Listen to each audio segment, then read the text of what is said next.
Hi friends, welcome to my YouTube channel. ಇನ್ನೇನೋ ವರಮಹಾಲಕ್ಷ್ಮಿ ಹಬ್ಬ ಹತ್ರ ಬರ್ತಾ ಇದೆ. ಬೆಳ್ಳಿ ಮಕೋಡಕ್ಕೆ ಹೇಗೆ ಅಲಂಕಾರ ಮಾಡೋದು ಅಂತ ಹೇಳಿ ಈ ವಿಡಿಯೋದಲ್ಲಿ ತೋರಿಸ್ಕೊಡ್ತಾ ಇದ್ದೀನಿ. ಅಲಂಕಾರನ ಮಾಡೋದಕ್ಕೆ ಒಂದು ಐ ಸ್ಕೆಚ್ಚು ಮತ್ತು ಲಿಪ್ಸ್ಟಿಕ್ನ ತಗೊಂಡಿದ್ದೀನಿ. ಅಲಂಕಾರ ಮಾಡೋದಕ್ಕಿಂತ ಮೊದಲು ಬೆಳ್ಳಿ ಮಕೋಡನ ಚೆನ್ನಾಗಿ ತೊಳೆದು ನೀಟಾಗಿ ಒರೆಸಿ ಇಟ್ಕೋಬೇಕು. ಫಸ್ಟು ನಾನು ಐ ಸ್ಕೆಚ್ಚಿಂದ ಐಬ್ರೋಸ್ನ ಬರಿತಾ ಇದ್ದೀನಿ. ಲೈಟಾಗಿ ಔಟ್ಲೈನ್ನ ಹಾಕ್ಕೊಂಡ್ರೆ ಆಮೇಲೆ ನಾವು ಡಾರ್ಕಾಗಿ ಬರ್ಕೊಳ್ಳೋದಕ್ಕೆ ತುಂಬಾ ಈಸಿ ಆಗುತ್ತೆ. ಸಣ್ಣದಾಗಿ ಔಟ್ಲೈನ್ನ ಹಾಕ್ಕೊಂಡೆ. ನೆಕ್ಸ್ಟು ನಾನು ಯಾವ ಸೈಜಿಗೆ ಬೇಕೋ ಆ ಸೈಜ್ಗೆ ಐಬ್ರೋಸ್ನ ಬರೆದು ರೆಡಿ ಮಾಡಿದ್ದೀನಿ. ಒಂದು ಕಡೆ ನೀಟಾಗಿ ಐಬ್ರೋಸ್ ಎಲ್ಲ ಬರೆದು ಆದಮೇಲೆ ನೆಕ್ಸ್ಟು ಇನ್ನೊಂದು ಕಡೆನೂ ಅದೇ ರೀತಿ ಔಟ್ಲೈನ್ನ ಹಾಕಿ ನೀಟಾಗಿ ಒಂದೇ ಸಮ ಕಾಣೋ ಹಾಗೆ ಬರ್ಕೋತಾ ಇದ್ದೀನಿ.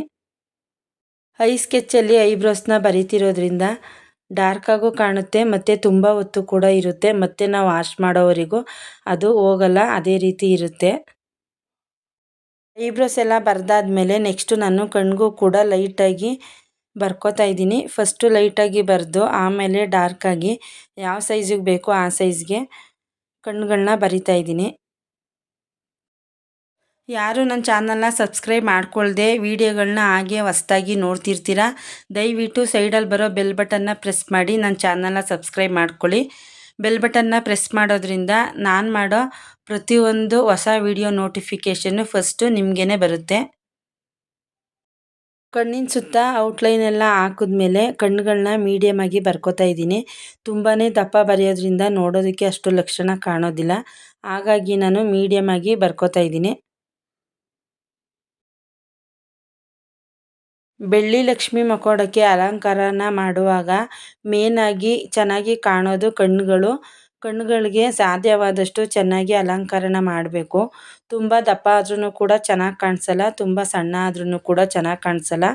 ಮೀಡಿಯಮಾಗಿ ಮಕೋಡ ಯಾವ ಸೈಜಲ್ಲಿದೆ ಅದಕ್ಕೆ ತಕ್ಕನಾಗಿ ಅಲಂಕಾರನ ಮಾಡಿಕೊಂಡ್ರೆ ನೋಡೋದಕ್ಕೂ ಕೂಡ ತುಂಬಾ ಚೆನ್ನಾಗಿ ಲಕ್ಷಣವಾಗಿ ಕಾಣಿಸುತ್ತೆ.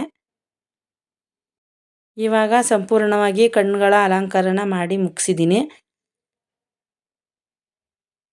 ನೆಕ್ಸ್ಟು ನಾನು ಲೈಟಾಗಿ ಲಿಪ್ಸ್ಟಿಕ್ನ ಹಾಕ್ತಾಯಿದ್ದೀನಿ. ಲಿಪ್ಸ್ಟಿಕ್ನ ಸಾಧ್ಯವಾದಷ್ಟು ಚಿಕ್ಕದಾಗಿಯೇ ಫಿನಿಶಿಂಗ್ ನೀಟಾಗಿ ಕೊಟ್ಟು ಹಾಕ್ಕೊಂಡ್ರೆ ನೋಡೋದಕ್ಕೂ ಕೂಡ ತುಂಬಾ ಚೆನ್ನಾಗಿ ಕಾಣಿಸುತ್ತೆ. ಲಕ್ಷ್ಮಿ ಮಕೋಡಕ್ಕೆ ಅಲಂಕಾರ ಎಲ್ಲ ಮಾಡಿ ಆದಮೇಲೆ ನೆಕ್ಸ್ಟು ನಾನು ಅರಿಶಿನ ಕುಂಕುಮನ ಹಚ್ಕೋತಾ ಇದ್ದೀನಿ.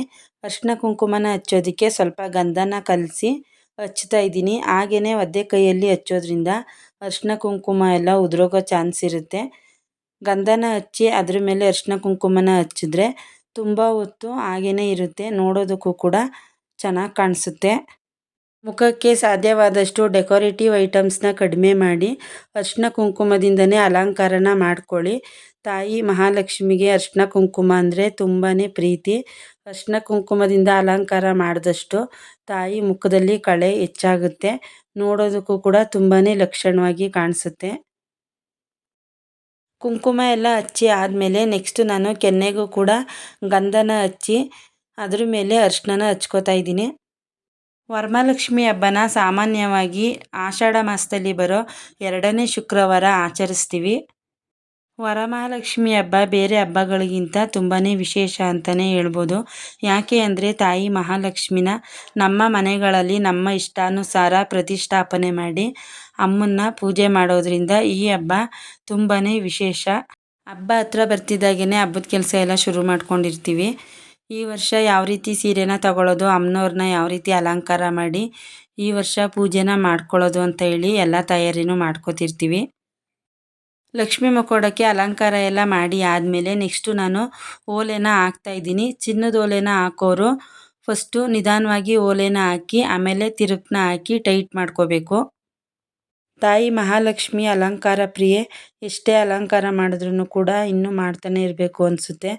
ನಾವು ಎಷ್ಟು ಚೆನ್ನಾಗಿ ಅಲಂಕಾರನ ಮಾಡಿ ದೇವ್ರನ್ನ ಕೂರಿಸಿ ಪೂಜೆ ಮಾಡ್ತೀವಿ ಅನ್ನೋದು ತುಂಬಾ ಮುಖ್ಯ ಆಗುತ್ತೆ. ಎಲ್ಲ ಅಲಂಕಾರನೂ ಮಾಡಿ ಆದಮೇಲೆ ಒಂದು ಬೈತಲೆ ಬಟ್ಟನ್ನ ಹಾಕಿ ದೃಷ್ಟಿಗೆ ಅಂತೇಳಿ ಒಂದು ದೃಷ್ಟಿ ಬಟ್ಟನ್ನ ಇಡ್ತಾಯಿದ್ದೀನಿ. ಫೈನಲ್ ಆಗಿ ಲಕ್ಷ್ಮಿ ಮಕೋಡಕ್ಕೆ ಅಲಂಕಾರನ ಮಾಡಿ ಮುಗಿಸಿದ್ದೀನಿ. ಅಲಂಕಾರ ಹೇಗೆ ಕಾಣಿಸ್ತಿದೆ ಅಂತೇಳಿ ನನಗೆ ಕಾಮೆಂಟಲ್ಲಿ ತಿಳಿಸಿ. ಈ ವಿಡಿಯೋ ಇಷ್ಟ ಆದರೆ ಲೈಕ್ ಮಾಡಿ, ಕಾಮೆಂಟ್ ಮಾಡಿ, ನಿಮ್ಮ ಫ್ರೆಂಡ್ಸ್ ಎಲ್ರಿಗೂ ಶೇರ್ ಮಾಡಿ.